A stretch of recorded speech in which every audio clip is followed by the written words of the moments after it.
What's going on, everybody? David here, back with another video. So today we have a stimulus package, stimulus check update. A lot of stuff has happened today. Okay, a lot of talk has happened today. No action yet, but we see some proposals coming out, and it's pretty surprising to see all these proposals. But also, I don't think it's. I think it's all smoke and mirrors. That's the way that I'm looking at this. That's my opinion, of course. But I'm going to let you know in the end, at the end of this video, what I really think about this whole thing and how I just think it's just a big game, basically, at this point. Now, could we get something from this? Yes, we could. But the offers so far are not exactly what everyone wants. And what we're going to take a look at the different proposals that are out, is at least what we know of the proposals that are out. So we're going to do that. But first off, you guys can do me a favor. Please hit the like button. It does help with the YouTube algorithm. Also, please subscribe to the channel. Hit that little bell notification. That way you'll get notified anytime we put out a video. All right. So yesterday, I talked about this bipartisan group in the Senate that were putting together a proposal. Well, we see the proposal today. So this is happening fast, which is good. So we're going to take a look at that proposal first. And then I'm going to show you a clip because Mitch McConnell has his own proposal. And we're going to talk about the strategy on that and why he has his own proposal, all of a sudden has his own proposal. Or he's still working. They're still working out the details of the proposal. But we'll show you a clip of that. And then we're just going to talk about this because it really frustrates me when I see stuff like this going down. Even though we have proposals that are being presented, they're not going anywhere. And that really bothers me. But anyway, let's go ahead and take a look at this proposal, this first proposal here. So this is the bipartisan proposal. So the COVID Emergency Relief Framework. All right, so let's go ahead and zoom in a little bit here and take a look at what is in this proposal. So the first thing here, state and local and tribal government. So that's good. State and local funding. We want that.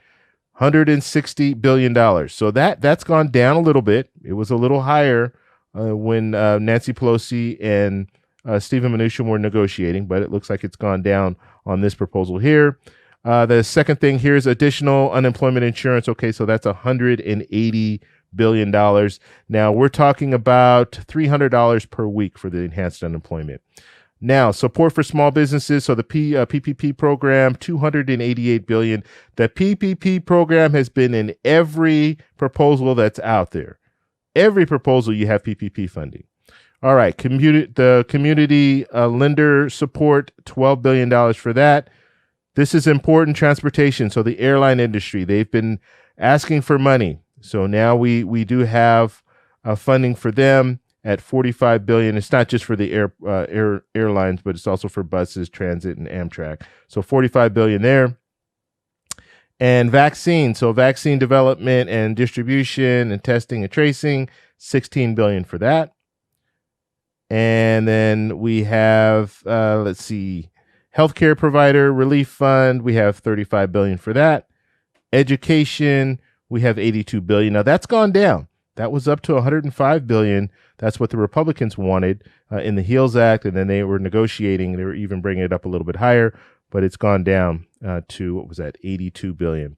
All right, student loans. Now, this is interesting. Student loans, there's funding, $4 billion. So that leads us to believe if you have $4 billion there, then we're looking at some sort of forgiveness. So we just don't know how much would be in this proposal. Housing assistance.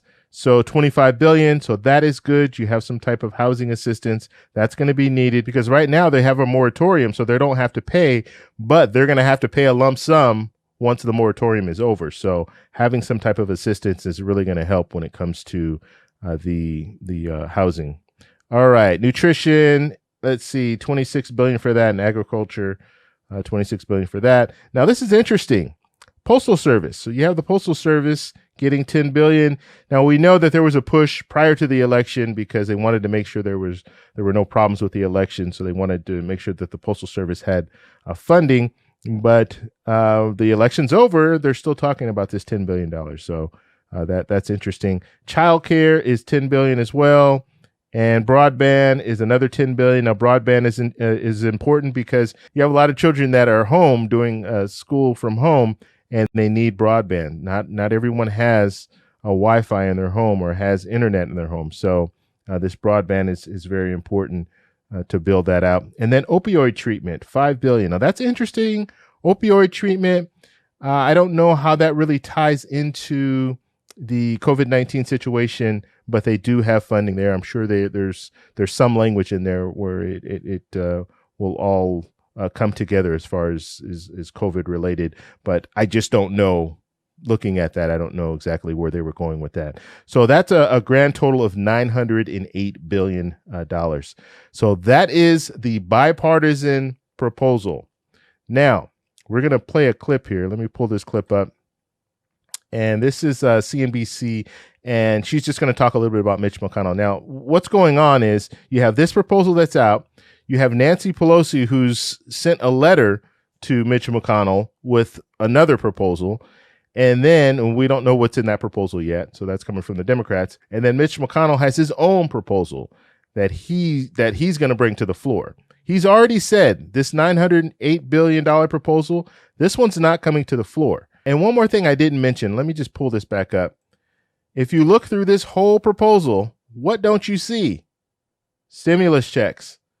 No stimulus checks. So this is another proposal that does not have stimulus checks. And this is one of those situations where it's really frustrating when you listen to these politicians talk. I just posted a video a couple of days ago with Roy Blunt, and he was talking about direct payments would be helpful. Mark Warner was also talking about stimulus checks. And then you see this proposal come forward, and Mark Warner was a part of this bipartisan group, and you don't see stimulus checks in it. I just do not understand what's going on with these politicians and why they think that stimulus checks they don't really need to be in the next proposal. And I know some people will say, well, they're going to negotiate that in. Why are they always negotiating the direct payments in? Why not negotiate PPP in? PPP is in every proposal that's out there. PPP money is in there. But you have a lot of proposals that don't have stimulus checks in it. It's amazing to me that politicians are that just out of touch with what the American people want and need.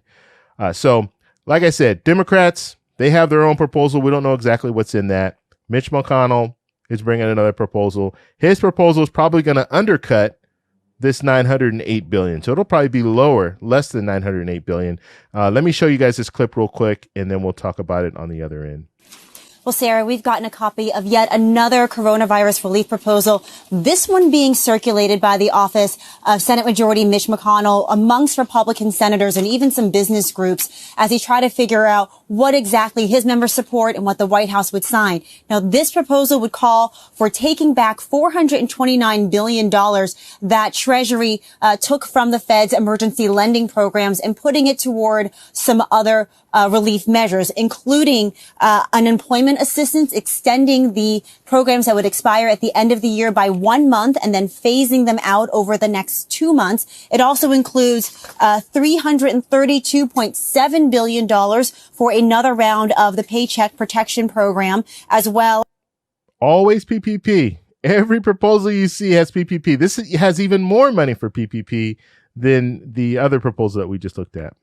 As revenue loss thresholds for certain businesses. It includes also a special provision for entertainment venues that have lost business during the pandemic. And it also includes a provision to offer protections from liability concerns for some businesses. So this is something that I'm hearing is still in draft form. They're trying to solicit some feedback from members and comes as Democrats have sending their own letter on COVID relief to Republicans as well. So we'll see where these talks go. But clearly there's a lot of momentum to try to get something done in the next 2 weeks to move alongside a government funding bill and before Congress would leave for the holiday recess. Guys.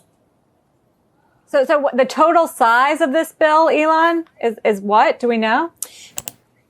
Yeah, so it's a little bit unclear. The way that the document that I have is put together, you don't really see spreadsheet of the numbers. So I'm still trying to add it all up. And also it's being offset in part by that $429 billion that is being returned to Treasury from the Fed. So we're working through that. But I don't think at first blush that it would approach the nearly $1 trillion that was proposed earlier today by a bipartisan group of senators and House members as well. So I think it would be below that number because Republicans have been concerned about exactly how big this price tag could be. All right. So that is the Mitch McConnell's version. And like she was saying, that they don't know the exact amount yet. It was just pretty much put out in bullet points as far as what they want to spend money on, but they don't have the exact numbers. But you saw over 300 billion was for PPP, and then that 429 billion coming back from the Federal Reserve. That money will be used as well. So it just I don't understand this whole situation when it comes down to no stimulus checks on either of these proposals. So we'll have to see what comes up with the Democrats, and if they have something, they'll probably have stimulus checks in their proposal, but their proposal is going to be more money. So I do not understand what is going on when it comes to these politicians and just how they're so out of touch. I mean, I do not understand it. Now, the bipartisan proposal, it did have some good things in there, but it does you need to add some other things. You do need to add stimulus checks to this. And it's good to have money for PPP, don't get me wrong, but you also people need to have money so they can spend at these different small businesses and businesses in general, and the money for entertainment that's in Mitch McConnell's proposal. People aren't going to spend money for entertainment if they don't have money. And if they don't have extra money, they're really not going to spend. You're not going to go out to a restaurant. You're not going to go to any type of entertainment business if you don't have money, or if your money's really tight. You're not going to go anywhere. So you need to stimulate the economy by also providing direct payments to the American people. So I want to know what you guys think about this whole thing. Right now, everything is just coming out. I mean, we're just hearing these proposals. Mitch McConnell has already indicated that $908 billion proposal, the bipartisan proposal, is not going to go anywhere. And let's talk a little bit about that, because I think that's important. You saw Mitch McConnell, and they're scrambling right now. Mitch McConnell is scrambling to put together a proposal. And that's why they didn't have the numbers and all that, and they just had the bullet points, because they are scrambling to put something together, because they can't just say, no, we're not going to call this $908 billion bipartisan proposal to the floor. They can't just say that. They have to have something. Oh, no, we're not going to call this one because we have a better one. And this is the one that we're going to present. And so that's what Mitch McConnell is trying to work on right now, because he has to kind of push this other one to the side by putting something else in its place. And so we'll have to see where it goes. He'll bring it to the floor. He'll bring his proposal to the floor. And from that point, they're going to vote on it. And if they can get that threshold, the 60 votes that they need, well, then they can move forward without debate and try to work out something. But when it comes down to it, the Senate's going to have to vote on it, and then if it gets approved by the Senate, ultimately gets approved by the Senate, it's still going to go to the House, and then they're going to have to work some other stuff in there, because there are things that are not in this proposal that need to be in here. Direct payments is one of them. So that's all I have for you guys today. But what do you guys think about these proposals? Let me know down below. If you like this video, please give me a thumbs up. Please subscribe for more, and I'll talk to you in the next one. Bye.